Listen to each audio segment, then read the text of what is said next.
नमस्कार दोस्तों, स्वागत है आपका मेरे YouTube चैनल पे। आज जो हम डिस्कस करेंगे वो HSC PGT CS screening exam जो हुआ है मार्च 2016 में, उसके बहुत ही अच्छे क्वेश्चंस आए हुए हैं, जो कि 10 क्वेश्चंस की वीडियो मैं अभी तक बना चुका हूं। जिसने नहीं सुनी है तो प्लीज़ मेरी रिक्वेस्ट है कि उन दोनों वीडियो को सुने। बहुत ही अच्छी क्वेश्चंस है सारे के सारे, और इस वीडियो में भी 10 क्वेश्चन मैं लेके आया हूँ। सारे के सारे इतने इंपॉर्टेंट हैं जो कि हर क्वेश्चन अपने आप में इंपॉर्टेंस रखता है एग्जामिनेशन पॉइंट ऑफ व्यू के लिए। तो पूरी वीडियो को लास्ट तक सुनिएगा, लाइक सब्सक्राइब शेयर जरूर करिएगा। तो देखिए, पहला क्वेश्चन है इस वीडियो का, ऑपरेटिंग सिस्टम के अंदर बहुत ही ऐसा क्वेश्चन जो कि कई बार गलती हो जाती है, तो उस चीज़ को मैं क्लियर करूंगा आपको। जैसे कि वेरी फर्स्ट क्वेश्चन आ रहा है हमारा टाइम शेयरिंग ऑपरेटिंग सिस्टम के ऊपर। टाइम शेयरिंग ऑपरेटिंग सिस्टम में क्या दिया हुआ है, टाइम स्लॉट हमें गिवन है to a process is completing. ये कह रहा है कि मान लीजिए टाइम शेयरिंग ऑपरेटिंग सिस्टम है। टाइम शेयरिंग ऑपरेटिंग सिस्टम का मतलब है हर एक प्रोसेस के लिए टाइम आपको गिवन होगा, मगर उसमें एक मैक्सिमम टाइम होता है जिसको हम बोलते हैं टाइम स्लॉट। ठीक है, तो टाइम स्लॉट हर एक प्रोसेस का मैक्सिमम जितना भी है वो कवर करते ही उसके बाद वो प्रोसेस रनिंग स्टेट से कौन सी स्टेट में जाएगा। तो मैं आपको डायग्राम की हेल्प से समझा देता हूं यहाँ पर क्या कहना चाह रहा है ये। मान लीजिए रेडी क्यू है, ठीक है, कोई भी प्रोसेस है वो रेडी सबसे पहले न्यू में आएगा, न्यू के बाद वो कहाँ जाएगा, रेडी के अंदर, रेडी से वो कहाँ जाएगा, रनिंग के अंदर, ठीक है, और रनिंग से वो टर्मिनेट के ऊपर। क्लियर? रनिंग के बाद यहां पर होता है जिसको हम सस्पेंडेड या वेटिंग स्टेट बोलते हैं। वेटिंग के बाद क्या होता है, रेडी स्टेट। तो बेसिकली ये कहना चाह रहा है कि कोई भी प्रोसेस है, टाइम शेयरिंग ऑपरेटिंग सिस्टम हम यूज कर रहे हैं, उस टाइम शेयरिंग ऑपरेटिंग सिस्टम में टाइम स्लॉट आपको गिवन है। ठीक है, टाइम स्लॉट मान के चलिए कोई भी प्रोसेस है, process P1 P2 P3, 3 process है जिसका टाइम है 5 millisecond, 4 millisecond, 5 millisecond for example. और यहाँ पर टाइम शेयरिंग ऑपरेटिंग सिस्टम हम यूज कर रहे हैं। टाइम स्लॉट हमें दिया हुआ है, टाइम स्लॉट TS जो दिया हुआ है वो दिया हुआ है 2 मिली सेकेंड फॉर एग्जाम्पल। ठीक है, टाइम स्लॉट हमें गिवन है 2 मिली सेकेंड। तो हमें ये बताना है कि यहाँ पर रेडी क्यू से कोई भी प्रोसेस, मान लीजिए P1 रनिंग स्टेट में है, तो P1 मैक्सिमम इसका टाइम कितना है 5, मगर इसका जो टाइम स्लॉट है मैक्सिमम कितना टाइम मिलेगा इसको, 2 टाइम मिलेगा। कहने का मतलब है ये 2 टाइम एग्जीक्यूट होगा और रिमेनिंग टाइम कितना बच जाएगा इसका 3। जैसे ये कंप्लीट होगा ये प्रोसेस, तो वापस कहाँ जाएगा ये पूछ रहा है। क्वेश्चन में क्या है कि time slot given to a process completing. Time slot जो था वो कंप्लीट हो गया, उसके बाद वो जो प्रोसेस है, कौन सा प्रोसेस, जैसे कि यहाँ पर हमने एग्जांपल लिया P1 इस प्रोसेस, ये process from the running state से कहाँ पर जाएगा। ऑब्वियस सी बात है, रनिंग से वो वेटिंग में नहीं जाएगा। क्यों नहीं जाएगा, ये जनरली गलती करते हैं स्टूडेंट्स। वेटिंग का मतलब है, मैं आपको क्लियर कर दूं, ये ब्लॉक स्टेट है, सस्पेंडेड स्टेट अलग होती है। सस्पेंडेड का मतलब होता है वेटिंग के बाद कुछ स्टेट ऐसी हो जाती है जो वेटिंग के अंदर जो स्पेस है वो हमारे पास नहीं बचता, तो वो सस्पेंड कर देता है कुछ टाइम के लिए। ठीक है, सस्पेंडेड, और जैसे ही वेटिंग थोड़ा सा खाली होता है तो सस्पेंडेड से वापस आ जाती है। ठीक है, तो सस्पेंडेड स्टेट वो स्टेट होती है। क्लियर? तो यहाँ पर मैं आपको ये क्लियर करना चाह रहा हूँ कि जो क्वेश्चन में मेंशन है वो क्या है, टाइम स्लॉट कंप्लीट होते ही ये P1 जो प्रोसेस था रनिंग स्टेट में, ये वापस कहाँ जाएगा, वेटिंग में। तो कब जाएगा वो, जब P1 के पास कोई भी चीज़ नहीं बची है। मान लीजिए कोई कमी है, इनपुट आउटपुट, कोई प्रोसेस है वो नहीं मिल पा रहा है, इसको इनपुट आउटपुट डिवाइस नहीं मिल पा रहा है, तो P1 वेटिंग स्टेट में जाएगा। जैसे ये कंप्लीट हो जाएगा, इनपुट आउटपुट कंप्लीट होते ही रेडी में चला जाएगा। मगर यहाँ पर क्वेश्चन ये है, टाइम स्लॉट उसका कंप्लीट हो गया है, तो P1 वापस कहाँ जाएगा। तो ध्यान रखना, P1 वापस कहाँ जाएगा, रनिंग से रेडी के अंदर। तो इसका राइट आंसर हो जाएगा रेडी, क्योंकि P1 के पास सब कुछ था एग्जीक्यूट होने के लिए, बस इसका टाइम स्लॉट कंप्लीट हो गया था।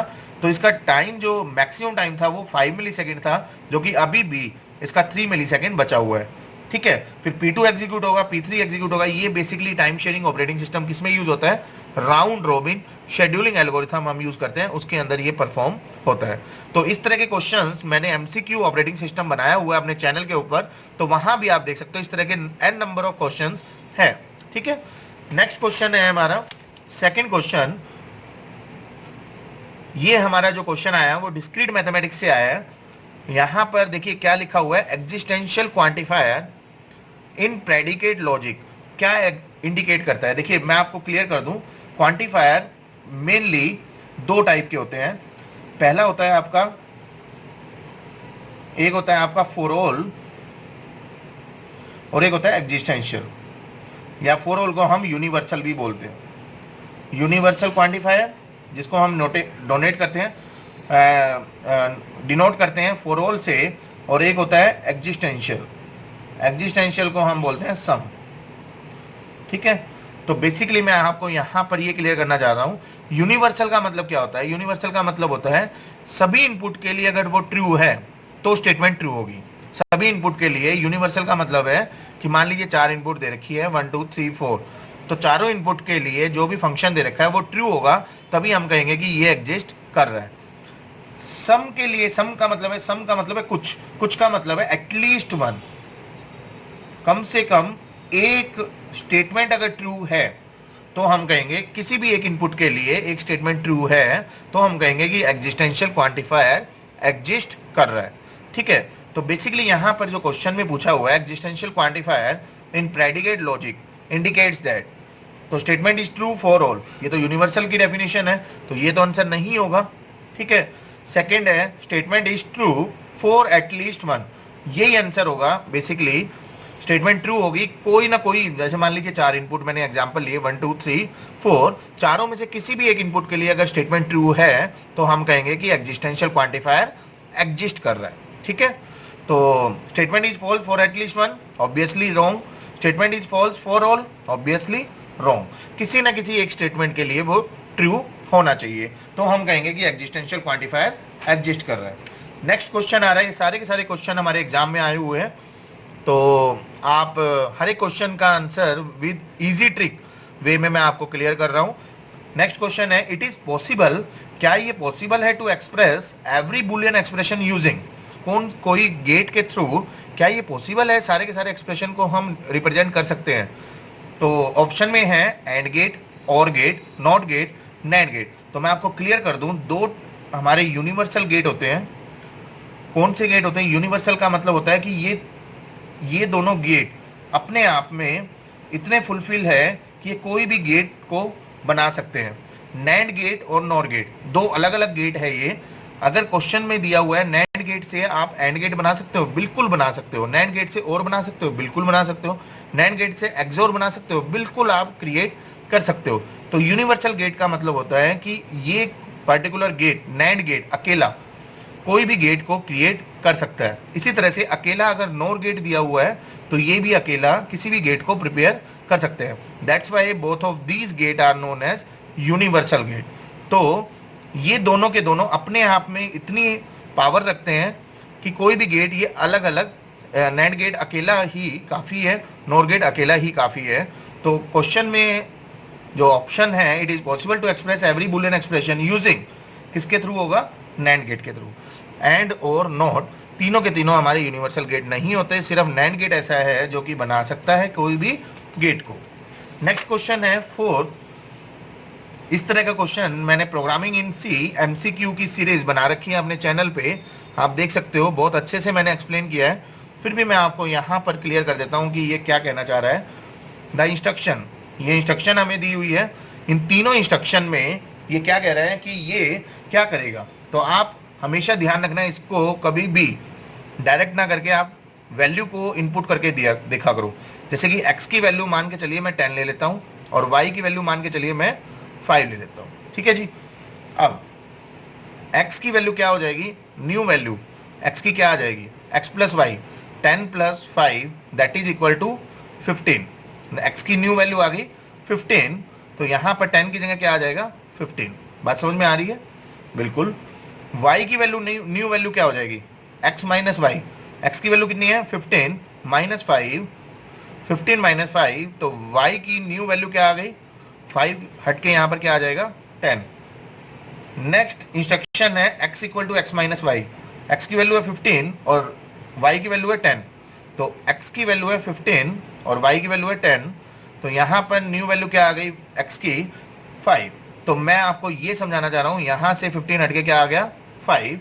तो मैं आपको ये क्लियर करना चाह रहा हूँ यहाँ पर कि किस तरह से हम इसमें सॉल्व करेंगे।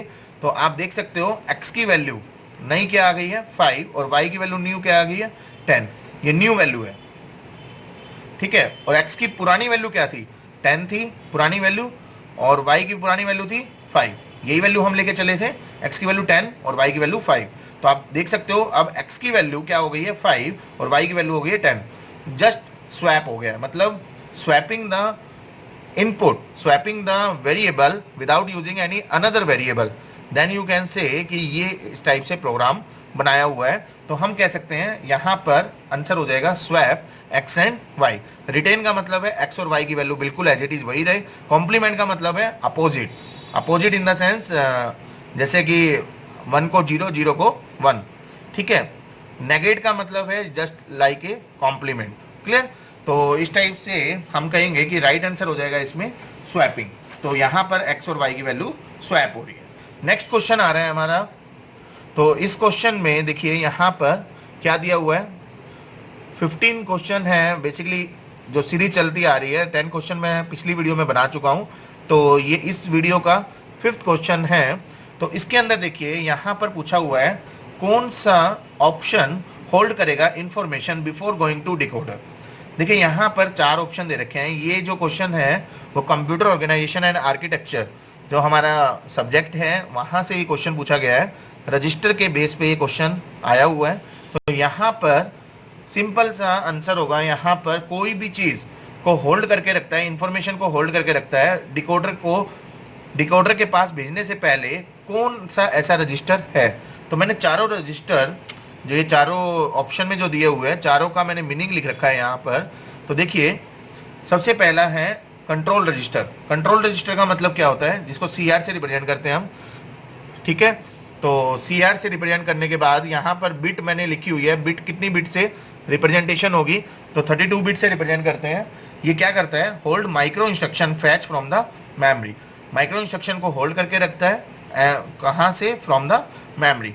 डाटा रजिस्टर है नेक्स्ट ऑप्शन। तो डाटा रजिस्टर को रिप्रेजेंट करते हैं DR से। 16 बिट की रिक्वायरमेंट होती है इसको रिप्रेजेंट करने के लिए, और ये क्या करता है, इसका फंक्शन है होल्ड मेमोरी ऑपरेंड्स। जो मेमोरी के ऑपरेंड्स होते हैं उनको होल्ड करके रखता है, ठीक है। नेक्स्ट है एड्रेस रजिस्टर। AR से रिप्रेजेंट करते हैं, 12 बिट इसकी रिप्रेजेंटेशन है, और ये क्या करता है, एड्रेस रजिस्टर नाम से पता चल रहा है एड्रेस को होल्ड करके रखेगा फॉर द मेमोरी। नेक्स्ट है एक्यूमुलेटर। एक्यूमुलेटर भी हम नंबर ऑफ बिट जो यूज करते हैं वो 16 यूज करते हैं, और ये क्या होल्ड करके रखता है, इंस्ट्रक्शन कोड, ठीक है। एक होता है ऑप कोड और एक होता है ऑपरेंड। ऑप कोड के लिए हम एक्यूमुलेटर यूज करते हैं, डाटा रजिस्टर के लिए हम ऑपरेंड के लिए हम डाटा रजिस्टर यूज करते हैं। तो इसका जो राइट आंसर होगा ना वो क्या होगा, इंफॉर्मेशन को होल्ड करना। इंफॉर्मेशन कहां पर होती है, ऑपरेंड के अंदर। तो ऑपरेंड को कौन होल्ड करके रखता है, डाटा रजिस्टर। तो इसका जो राइट आंसर होगा वो क्या होगा, डाटा रजिस्टर, ठीक है। तो second option is the correct answer for this question, ठीक है। तो ये 5th क्वेश्चन था हमारा। नेक्स्ट क्वेश्चन आ रहा है हमारा 6th क्वेश्चन। ये क्वेश्चन भी मैंने MCQ सीरीज डाटा स्ट्रक्चर की डाली हुई है। अगर किसी ने नहीं सुनी है तो मेरे चैनल पे आप 50 क्वेश्चन की मैंने सीरीज डाली हुई है, तो आप वो सुन सकते हो बहुत इजी वे में। तो देखिए यहाँ पर क्वेश्चन बहुत ही सिंपल सा है। अगर हीप की प्रॉपर्टी आपको पता है तो बहुत इजी वे में आप कर लोगे। मैक्स हीप के ऊपर ये क्वेश्चन आया हुआ है डाटा स्ट्रक्चर के अंदर, ठीक है, क्योंकि मैं सारे के सारे क्वेश्चंस वही ले रहा हूं जो आपके एग्जाम में आए हुए हैं, ठीक है। तो यहाँ पर हमें एग्जाम को करेक्ट करना है, क्वेश्चन को करेक्ट नहीं करना। तो एग्जामिनेशन पॉइंट ऑफ व्यू से मैं आपकी प्रिपरेशन करा रहा हूँ यहाँ पर। तो देखिए which of the following array represent a binary max heap. तो बाइनरी मैक्स हीप क्या होता है, मैक्स हीप होता है आपका जिसके अंदर पूरी ट्री के अंदर जो सबसे मैक्सिमम एलिमेंट मिलेगा वो कहां पर मिलेगा, रूट नोड में, ठीक है। मान लीजिए ये है हमारा 20 इज द रूट नोड। तो इसके लेफ्ट और राइट में जो भी वैल्यू होगी वो किससे कम होगी, रूट नोड से, ठीक है, मतलब उसके पेरेंट नोड से। यहां पर मान लीजिए 15 है और यहां पर मान लीजिए 10 है, ठीक है। तो 15 और 10 दोनों के दोनों लेस देन है 20 से। इसी तरह से सेम प्रॉपर्टी आपके फर्दर चाइल्ड के लिए भी परफॉर्म होती है। कहने का मतलब है 15 के भी जितने भी चाइल्ड होंगे उसकी वैल्यू किससे कम होगी, 15 से कम होगी। मान के चलिए यहाँ पर वैल्यू है 6 और यहाँ पर वैल्यू है 8, ठीक है। ऐसे ही यहाँ पर भी 10 से लेस देन होगा, मान के चलिए यहाँ पर वैल्यू है 7 और यहाँ पर वैल्यू है 9। तो इस तरह से ये मैक्सिव क्रिएट होता है। मैक्सिव का मतलब है पेरेंट नोड की वैल्यू हमेशा चाइल्ड नोड से ग्रेटर होगी। इसी तरह से ये भी पेरेंट नोड है इन दोनों का, तो 15 जो है वो ग्रेटर होगा 6 और 8 से। सेम हर एक के लिए आपको चेक करना है। तो दूसरी चीज होती है मैक्सिव के अंदर हमेशा ये कंप्लीट बाइनरी होगा। कंप्लीट बाइनरी का मतलब है कोई भी नोड है उसके लेफ्ट में पहले फिल होगा, फिर राइट में फिल होगा, देन फर्दर कोई नोड है तो उसको लेफ्ट में फिल करेंगे, इसको राइट में फिल करेंगे। इसको हम राइट में नहीं कर सकते, पहले इसका लेफ्ट पार्ट फिल होगा फिर राइट पार्ट फिल होगा। That is known as a complete, ठीक है। तो मैक्सिव के अंदर दो चीज मेन होती है, आपका लेफ्ट टू राइट फिल होगा, ठीक है, और क्योंकि कंप्लीट है, और मैक्स का मतलब है मैक्सिमम एलिमेंट जो है वो पेरेंट नोड पे मिलेगा, ठीक है। तीसरा भी एक इंपॉर्टेंट फैक्टर होता है, अगर एरे को आप रिप्रेजेंट कर रहे हो, ये एरे रिप्रेजेंटेशन दी हुई है, तो आपकी जो फिलिंग होगी वो हमेशा रूट होगा पहले, फिर लेफ्ट राइट, इस तरह से कंप्लीट बाइनरी की फॉर्म में आप क्रिएट करोगे। तो मैं आपको ऑप्शन वाइज क्रिएट कर देता हूं। जैसे कि ए ऑप्शन है, ए ऑप्शन की जो ट्री बनेगी 20 सबसे पहले रूट नोड है, नेक्स्ट एलिमेंट आ रहा है 12 कहाँ जाएगा, लेफ्ट में। नेक्स्ट एलिमेंट है 15, वो राइट में जाएगा, देन 14। देखिए यहाँ पर ही वायलेशन हो गया, 12 से ग्रेटर हो गया 14, ठीक है। तो ये तो हमारा ऑप्शन गलत हो गया। समझ में आ रहा है, आगे करने की जरूरत ही नहीं है क्योंकि आप ऑब्जेक्टिव पेपर की तैयारी कर रहे हो, ठीक है। आपको आगे नहीं जाना है, आपको अगर गलत मिल गया कहीं पर भी किसी भी स्टेप में उसको छोड़ दो, वहीं पर ही क्रॉस कर दो, ठीक है। ये एलिमिनेट ऑप्शंस होते हैं जिनको हम टाइम को सेव कर सकते हैं, ठीक है। नेक्स्ट है बी ऑप्शन को अगर मैं देखूं तो 20 सबसे पहले, नेक्स्ट है 14 वो लेफ्ट में आ गया, नेक्स्ट है 12 उसको राइट में फिल कर देंगे हम, फिर है 16 तो इसको लेफ्ट में फिल करेंगे। देखिए 16 ग्रेटर हो गया 14 से, तो ये भी ऑप्शन हमारा इनकरेक्ट हो गया। समझ में आ रही है बात, इस तरह से हम एलिमिनेट करते जाएंगे। नेक्स्ट है सी ऑप्शन के लिए, सी ऑप्शन के लिए मैं यहां पर क्रिएट कर रहा हूं। सबसे पहले है 20, नेक्स्ट है 12, फिर है 15, फिर है 10, देन 11, नेक्स्ट 15 का है 14 और देन 13। तो आप देख सकते हो यहां पर 20 जो है ग्रेटर है 12 और 15 से, 12 ग्रेटर है 10 और 11 से, और 15 ग्रेटर है 14 और 13 से। तो ये हमारा करेक्ट ऑप्शन हो जाएगा। C is the correct option for this question, ठीक है। आप नेक्स्ट भी चेक कर सकते हो, वो भी आपका रॉन्ग मिलेगा, आप चेक करके देख लेना। क्लियर। तो इस टाइप से हम क्वेश्चन को सॉल्व करेंगे बहुत इजी वे में। नेक्स्ट क्वेश्चन भी बहुत अच्छे क्वेश्चन हैं सारे के सारे, पूरी वीडियो को सुनते जाइए, बहुत ही अच्छी नॉलेज आपको मिलती जाएगी। तो नेक्स्ट क्वेश्चन है हमारा, ये है हमारा addressing mode computer architecture and organisation, जो हमारा सब्जेक्ट है वहां से एड्रेसिंग मोड से क्वेश्चन आया हुआ है।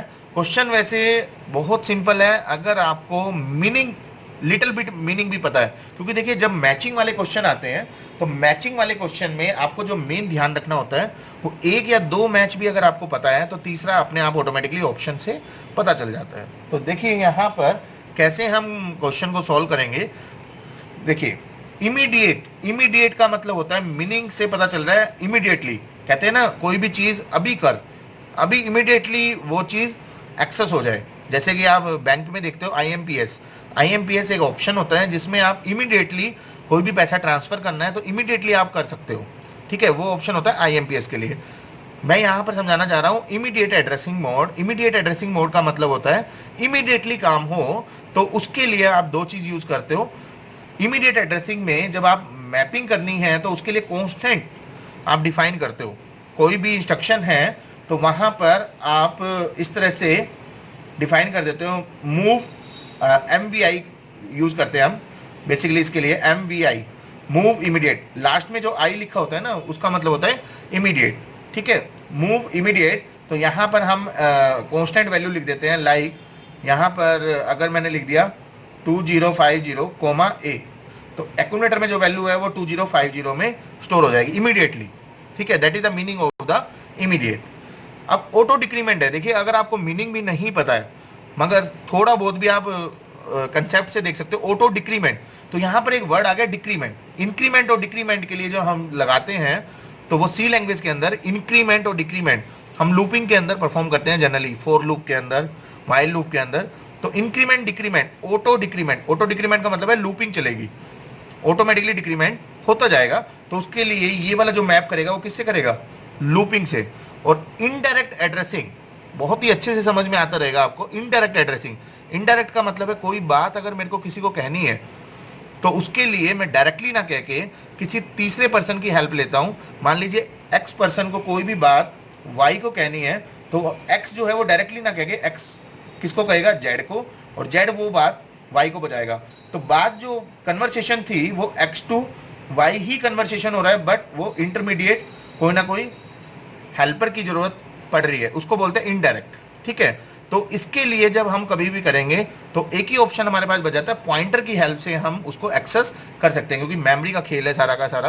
तो पॉइंटर की हेल्प से उसको वो हम इनडायरेक्टली एक्सेस कराएंगे। तो आप देख सकते हो अब तीनों के तीनों आपको मीनिंग मैंने बता दिया है। एक या दो ऑप्शन भी अगर आपको पता है तो बहुत इजीली आप इसको करेक्ट वे में सोल्व कर सकते हो। तो बी किससे मैच हो रहा है, 3 से, तो बी और बी 3 दो ही ऑप्शन है, ए और डी यहाँ पर क्रॉस हो गया। उसके बाद ए जो है वो किसके साथ मैच हो रहा है, 2 के साथ, ए 2 के साथ मैच हो रहा है, तो करेक्ट ऑप्शन हो जाएगा आपका सी, बी ऑप्शन इनकरेक्ट हो जाएगा। तो इस तरह से आप क्वेश्चन को सोल्व कर सकते हो बहुत इजी वे में। अगर आपको मीनिंग नहीं भी पता तो भी आप थोड़ा बहुत आइडिया, थोड़ा कॉमन सेंस लगाओ तो बहुत इजीली वे में आप इसको सोल्व कर सकते हो। क्लियर। नेक्स्ट क्वेश्चन है हमारा, ये हमारा डा जो कंसेप्ट है कॉम्प्लेक्सिटी से रिलेटेड, या डाटा स्ट्रक्चर में भी कई बार पूछा जाता है ये वाला क्वेश्चन। डा की भी मैंने सीरीज स्टार्ट की हुई है, 50 क्वेश्चन की सीरीज बनाई हुई है। अगर आपको कोई डाउट है बिग ओ नोटेशन के ऊपर, पूरी एक वीडियो बनाई हुई है मैंने अलग से 10 क्वेश्चन की, तो वहां पर आप सुन सकते हो। फिर भी मैं आपको यहाँ पर कोशिश करूंगा कि समझ में आए, क्लियर हो। तो यहाँ पर देखिए बिगो एस्टिमेट फॉर द फंक्शन, तो बिगो आपको रिजल्ट में चाहिए। बिगो को समझाने से पहले, इसको समझाने से पहले मैं आपको एक एग्जांपल दे देता हूँ। एफ ऑफ एक्स आपको दे रखा है मान लीजिए, और यहाँ पर दे रखा है x square plus 3x plus 100। मान लीजिए कोई एक इक्वेशन दे रखी है और इसमें पूछा हुआ है कि बिगो की फॉर्म में इसकी कॉम्प्लेक्सिटी क्या होगी। तो मैं आपको क्लियर कर दूं, जो डोमिनेंट टर्म होती है, डोमिनेंट किस फॉर्म में, यहाँ पर एफ ऑफ एक्स दे रखा है, तो मतलब एक्स की टर्म में हमें कॉम्प्लेक्सिटी निकालनी है। तो यहाँ पर डोमिनेंट टर्म, डोमिनेंट का मतलब होता है जो सबसे हाईएस्ट जो सुपर सेट है एक्स की पावर, तो एक्स की पावर यहाँ पर कितनी है 2, यहाँ एक्स की पावर कितनी है 1, और यहाँ एक्स की पावर नहीं है तो मैं बाय डिफॉल्ट मान सकता हूँ एक्स की पावर कितनी है 0, क्योंकि किसी भी नंबर, किसी की भी पावर 1 होती है और 1 इंटू कुछ भी, वो हमेशा वही नंबर आ जाएगा, तो 100 ही इसका रिजल्ट आएगा। तो मैं आपको ये क्लियर करना चाहता हूँ कि यहाँ पर डोमिनेंट टर्म कौन सी है, एक्स स्क्वेयर, तो इसकी जो कॉम्प्लेक्सिटी हो जाएगी वो हो जाएगी बिगो ऑफ एक्स स्क्वेयर। समझ में आ रहा है। तो सिंपल सी बात है, जो बाकी टर्म है उसको हम डिस्कार्ड कर देते हैं, ये वाला पोर्शन हमारा डिस्कार्ड हो जाएगा। फॉर एग्जांपल यहाँ पर भी 5x स्क्वायर होता, तो ये नहीं है कि इसकी कॉम्प्लेक्सिटी हो जाती बिगो 5x स्क्वायर। हमेशा डोमिनेंट टर्म हम लेते हैं in terms of variable, constant को हम इग्नोर कर देते हैं, तो उसकी भी कॉम्प्लेक्सिटी आपकी क्या होती है, बिगो ऑफ x स्क्वायर। ठीक है, तो मैं आपको यहाँ पर इक्वेशन से सोल्व करते हैं। तो इक्वेशन में अगर आप देखो तो ये log ऑफ दिस है, log ऑफ दिस, अगर मैं यहाँ पर इसको सॉल्व करूं तो log of 2 raise to power x, x क्या है आगे आ जाएगा, क्योंकि पावर में log का फॉर्मूला होता है log m raise to power n, किसके इक्वल होता है n log ऑफ m के, ये एक फॉर्मूला होता है लॉगरिथम का। ठीक है, तो मैं आपको यहाँ पर बेसिकली क्लियर करना चाहता हूँ, log of 2 raise to power x को हम लिख सकते हैं x इंटू में log ऑफ 2। ठीक है जी, ये हम लिख सकते हैं इसको, इस इक्वेशन में मैं पुटअप कर रहा हूँ। तो एफ ऑफ एक्स किसके इक्वल आ गया, एक्स लॉग ऑफ 2 इंटू में x log of 2 plus x cube plus 5x square plus 10। ये इक्वेशन बन गई हमारी, समझ में आ रही है बात।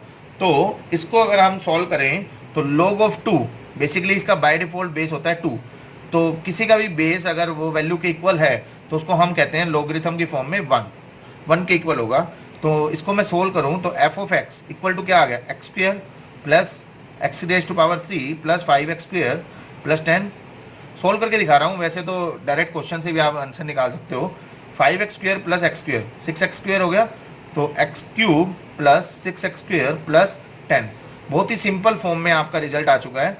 तो यहाँ पर डोमिनेंट टर्म क्या है, एक्स क्यूब, तो इसकी जो कॉम्प्लेक्सिटी हो जाएगी वो हो जाएगी बिगो ऑफ एक्स क्यूब। तो इसका राइट आंसर हो जाएगा हमारा बी। बी मैच कर रहा है हमारा बिग ऑफ एक्स क्यू। ठीक है, इस तरह से हम क्वेश्चन को सॉल्व करते हैं। आप डायरेक्टली भी कर सकते हो, अगर आपको नहीं पता तो आप मेथड को रिप्रेजेंट करके भी सॉल्व कर सकते हो।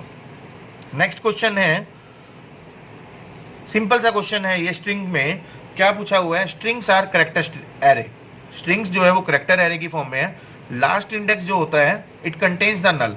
डेफिनेटली कोई भी स्ट्रिंग दी हुई है, मान लीजिए हेलो नाम से एक एरे दिया हुआ है, ठीक है, हेलो, और लास्ट जो होता है वो उसके लिए कह रहे हैं कि लास्ट जो है वो नल कंटेन करके रखता है, उसको कैसे रिप्रेजेंट करते हैं हम स्ट्रिंग की फॉर्म में, टर्मिनेटेड कैरेक्टर। मतलब ये पता चल जाए कि ये स्ट्रिंग खत्म हो गई है यहाँ पर, तो हमेशा ध्यान रखना यहाँ पर हम /0 रिप्रेजेंट करते हैं टर्मिनेट करने के लिए। तो इसका बहुत ही सिंपल सा क्वेश्चन है ये, C is the right answer for this question. Terminate के लिए हम क्या यूज करते हैं, /0। ठीक है, तो नेक्स्ट क्वेश्चन है हमारा, ये भी कॉम्प्लेक्सिटी से रिलेटेड है। डाटा स्ट्रक्चर की सीरीज मैंने बनाई हुई है, प्लीज आप उसको जरूर सुनिएगा। अगर आप सब डाउट क्लियर करना चाहते हो तो बहुत इजी वे में सारे के सारे डाउट आपके कॉम्प्लेक्सिटी से रिलेटेड शॉर्टिंग के ऊपर मैंने पूरे 10 क्वेश्चन की एक वीडियो बनाई हुई है डाटा स्ट्रक्चर सीरीज में, तो आप उसको सुन सकते हो, समझ सकते हो। तो यहाँ पर बहुत ही सिंपल सा क्वेश्चन है ये, dash sorting algorithm doesn't have a worst case complexity. देखिए यहाँ पर मेन पॉइंट है वर्स्ट केस कॉम्प्लेक्सिटी, और वर्स्ट केस कॉम्प्लेक्सिटी क्या नहीं होनी चाहिए, बिग ऑफ एन स्क्वायर। तो देखिए यहाँ पर 4 ऑप्शन दे रखे हैं, इंसर्शन, मर्ज, क्विक और बबल। मैं आपको क्लियर कर दूं, इन चारों में से इंसर्शन की भी complexity big of n square होती है, क्विक की भी बिग ऑफ एन स्क्वायर होती है, और बबल की भी बिग ऑफ एन स्क्वायर होती है। मगर मर्ज शॉर्ट एक ऐसा होता है जिसकी कॉम्प्लेक्सिटी तीनों केस में, not for worst case, every case, चाहे वो बेस्ट केस हो, चाहे वो वर्स्ट केस हो, या फिर एवरेज केस हो, तीनों केस में जो कॉम्प्लेक्सिटी होती है मर्ज शॉर्ट की, वो क्या होती है, big of n log n। ठीक है, कॉम्प्लेक्सिटी होती है big of n log n। Best case में वो ओमेगा बन जाती है, ठीक है, ओमेगा से रिप्रेजेंट कर देते हैं हम। वर्स्ट केस में बिगो हो जाती है, और एवरेज केस में थीटा बन जाती है। बस रिप्रेजेंटेशन डिफरेंट है, मगर कॉम्प्लेक्सिटी एन log n ही होती है। ठीक है, तो मैं आपको ये क्लियर करना चाहता हूँ, यहाँ पर क्वेश्चन था कौन सा ऐसा शॉर्टिंग एल्गोरिथम है जो कि worst case running time complexity big of n square नहीं होती, डजन। ठीक है, ये नहीं होती, तो ये भी एक मेन इंपॉर्टेंट पॉइंट था। तो वो कौन सा एल्गोरिथम है हमारा, मर्ज शॉर्ट। ठीक है जी, तो इस टाइप से हम क्वेश्चन को सॉल्व करेंगे, बहुत इजी वे में आपको मैंने कोशिश की है समझाने की। तो प्लीज लाइक, सब्सक्राइब, शेयर करना ना भूलिए। Thank you, thanks to all.